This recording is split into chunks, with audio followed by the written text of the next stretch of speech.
Mi, mawala ngang kuryente today. Talaga siya, Mi. Like, open. Ang init! But, no need to worry, Kai.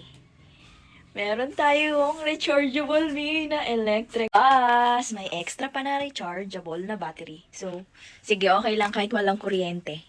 Joke lang. Bumalik ka mamaya. No need to worry tayo kasi meron tayong electric pang Mi na body battery. Ito may rechargeable.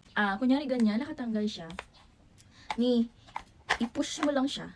Then, on and off. Ito. See. Rotate me. Steady pala yun. See? Bahala ka dyan kahit hindi ka bumalik yung kuryente. Joke lang. Ayan. Ganyan po ka-cute. See? Mag-check out na kayo dyan. Natalagay ko sa yellow basket sa baba. Mag-check out na kayo dyan. Ha? Bye!